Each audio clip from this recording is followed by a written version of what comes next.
मेरा नाम डॉक्टर आमिर सुहेल है। एबटाबाद से मेरा ताल्लुक़ है। इकबाल के फ़िक्री निज़ाम में नस्ल नो या नजाद नो के हवाले से हमेशा हम देखते हैं कि एक नरम गोशा ज़रूर मौजूद रहा है। बल्कि ये नरम गोशा जो है, ये इकबाल की शायरी का आप कोई भी दौर उठाकर देख लें, आपको उसमें ज़रूर नज़र आएगा। न सिर्फ़ उनकी शायरी में बल्कि उनके मकालात में भी, और उनके जो खुतबात हैं उनमें भी आप देख सकते हैं। बल्कि कई खतूत में भी आपको बड़ा नुमायाँ ज़िक्र मिलेगा इस हवाले से।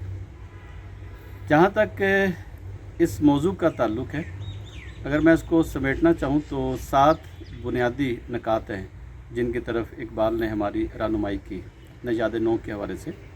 उनमें सर फ़हरिस्त है इल्म व इरफ़ान की आगही।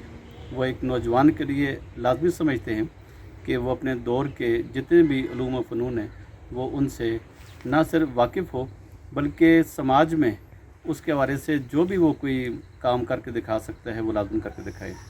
नंबर 2, तन आसानी और आराम तलबी से गुरेज़।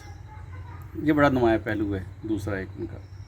नंबर 3 है अपनी तहज़ीब व सकाफ़त का आला शऊर और उससे वाबस्तगी। नंबर 4, पाकीज़ा अखलाक व किरदार। नंबर 5, शाहीन जैसी बुलंद परवाज़ी और बुलंद नज़री। नंबर 6, खुदी को मशररा बनाते हुए अपनी मंजिल की जानिब गामज़न। और नंबर 7, हमेशा खुद एतमादी, नई जुस्तजू और ज़ौक़ व शौक़ के साथ ज़माने में अपना मकाम पैदा करना। इकबाल का जिस तरह शेरी हवाला चूँकि बड़ा मजबूत है, तो मैं वहीं से चंद एक मिसालें आपकी खिदमत में पेश करना चाहूँगा। इकबाल कहते हैं कि जवानों को सोज़े जिगर बख्श दे, जवानों को सोज़े जिगर बख्श दे, मेरा इश्क मेरी नज़र बख्श दे।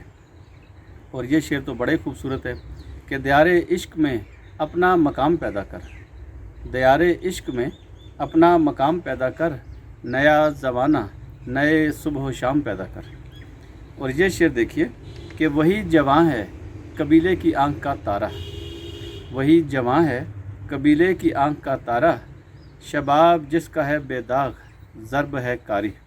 इस तरह के और कई अशार में इकबाल की हम इस फ़िक्र को देख सकते हैं।